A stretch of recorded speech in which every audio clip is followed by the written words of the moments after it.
सबको नमस्कार।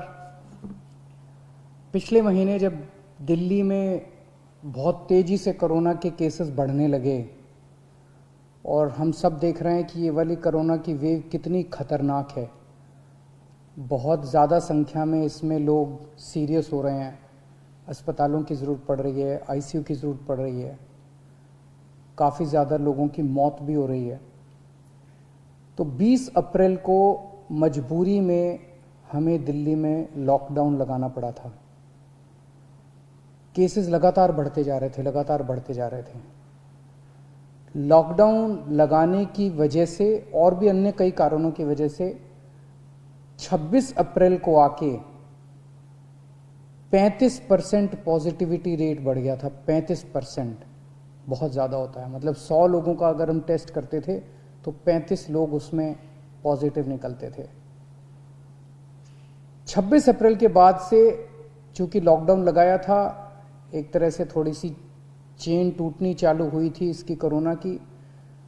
26 अप्रैल के बाद से धीरे धीरे केसेस कम होने चालू हुए और अब पिछले 1-2 दिन के अंदर 23%, 35% से 23% पॉजिटिविटी रेशियो आ गया है। तो केसेस कम होने चालू हुए हैं दिल्ली के अंदर। इसमें आप सब लोगों का बहुत ज़्यादा सहयोग रहा। दिल्ली के लोगों ने जम के सहयोग किया। आप लोगों ने लॉकडाउन का पूरी तरह से पालन किया और ये हम सब लोगों की, अपने परिवार की ज़िंदगी और उनके स्वास्थ्य की बात है। हम कोई भी किसी पे एहसान नहीं करा। हम सब के अपने लोगों के स्वास्थ्य की और ज़िंदगी की बात है। इस लॉकडाउन के पीरियड को हमने संसाधन, हेल्थ इंफ्रास्ट्रक्चर को और मजबूत करने के लिए इस्तेमाल किया। कई जगह नए ऑक्सीजन बेड्स तैयार किए गए। सबसे बड़ी दिक्कत दिल्ली में ऑक्सीजन की आई है।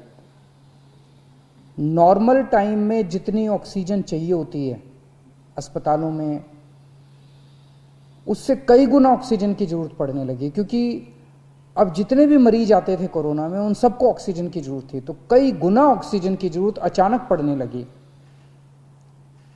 पिछले कुछ दिनों में केंद्र सरकार के साथ मिलके और हाई कोर्ट और सुप्रीम कोर्ट के आदेशों से, केंद्र सरकार के सहयोग से अब ऑक्सीजन की स्थिति दिल्ली के अंदर काफ़ी सुधरी है पिछले कुछ दिनों में।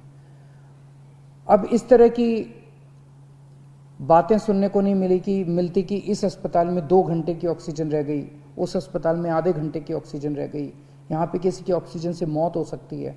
अब इस तरह की बातें सुनने को नहीं मिल रही है। तो इस लॉकडाउन के पीरियड को हमने अपने सिस्टम को भी सुधारने में काफ़ी प्रयास किए। पिछले कुछ दिनों से वैक्सीन को भी बड़ी तेज़ी के साथ वैक्सीनेशन का कार्यक्रम शुरू किया गया है।